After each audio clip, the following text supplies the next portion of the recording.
So what are the love languages? Well, there are only three to pick from, and that is thought, emotion, and action. Now, why are these the three love languages? Because the love languages take place inside the marital one flesh. So these things are inside your body.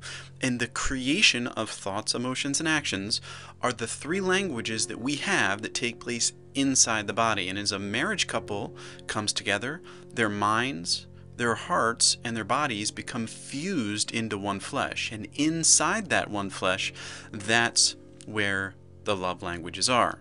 However, it's the creating where we find this experience that we call love. You're not just letting the thoughts, emotions, and actions come. You're not feeding off the thoughts, emotions, and actions. Together, you're creating the thoughts, emotions, and actions. And this is co-creation. It is intimate, it is personal, and it's happening inside your singular bodies. Now, clearly you have two bodies, but again, you're being knit together, bound together into one flesh. And inside that flesh is your love languages. Now, only one of these is going to be your love language because each of you have an expertise in one, and then the third you're going to share. We'll be describing that. So a love language is where marital flesh becomes one. It is the either thought, emotion, or action. One of those three languages is where you and your partner come together and you build your oneness. Let's look at how to create a love language. First, you must know your primary creation. Now, you have three to pick from: action, feeling, or thought. One of these in particular, you are highly skilled at creating. It's your go-to. You always live here. You love this part of your inner languages. You're either really skilled at actions, feelings, or thought. Now, a second of these three you're moderately skilled in, and then the third one is very mysterious to you. You're not quite sure how it happens. It does happen, but you're not quite sure how it happens, and your skill's very low there. So once you pick one of those, you know your primary creation is either thoughts, emotions, or actions. Then you can identify your partner's creation.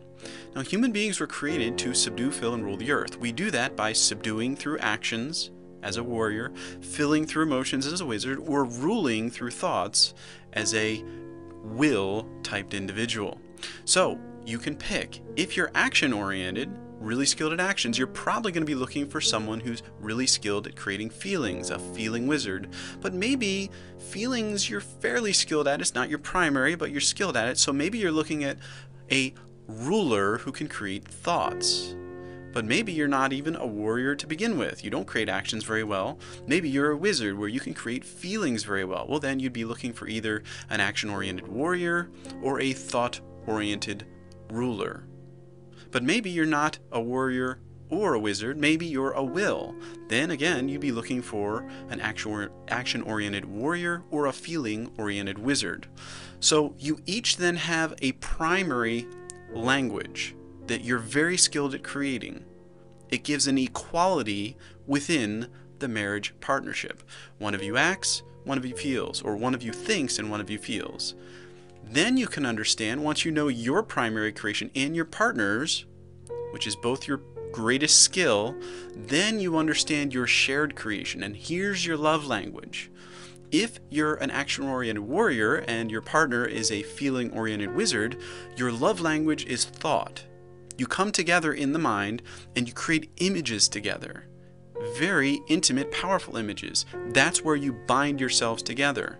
Similar, if you're an action-oriented warrior and your partner is a ruling, thought-oriented will, well then you come together in feelings. Maybe you're a feeling-oriented wizard and your partner is a warrior, then you're going to come together in thought.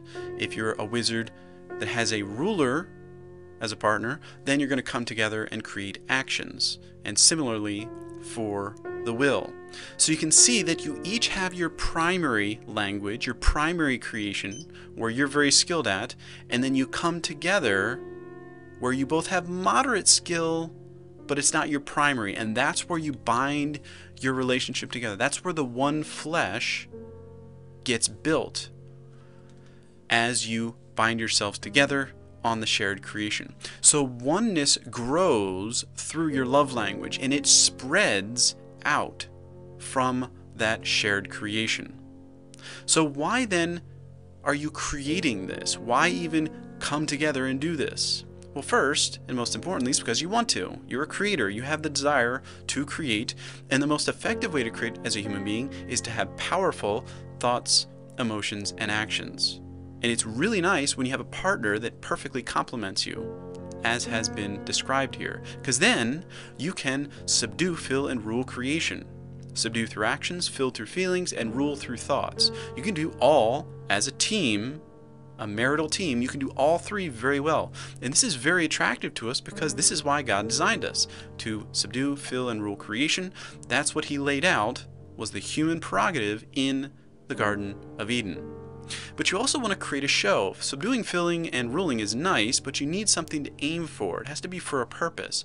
You're going to display something unique in this world. You're going to learn from God spiritually. Your soul's going to walk with him, and then you're going to use your marital mind, heart, body, your one flesh, to produce thoughts, emotions, and actions to show something about God.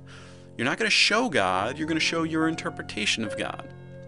It's a show, it's exciting, it's your interpretation, it's something that's fun and is meaningful for the world, and you're going to do it as a team. So it's paramount to understand that at the foundation of who you are as a creator is the want to create. A creator wants to create. And that's why you venture into this dangerous land of the love language. So who then creates a love language? Well, first, binders. Both you and your partner have to agree in your motives to bind yourselves together. You're binding your minds, your hearts, and your bodies into one flesh. It's never finished. You can't complete that one flesh in perfection because you're still going to have two distinct bodies. However, that binding will be ever increasing. It's hard work, but if you want to subdue, fill, and rule creation, binding yourself together with a complementary partner is extremely important. You're also builders. You're going to bind yourselves together, but just being together and thinking, feeling, and acting, what's that for? Well, you're going to build something meaningful, something you both believe in that's going to deliver value into the world. But even if you succeed at building something, if it's not beautiful, you're both going to be disappointed.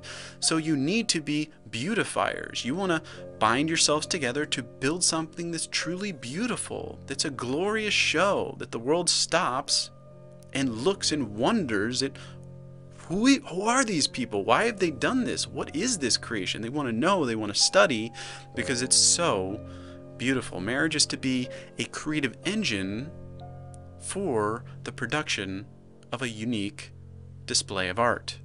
So co-creation binds a couple together, building something beautiful.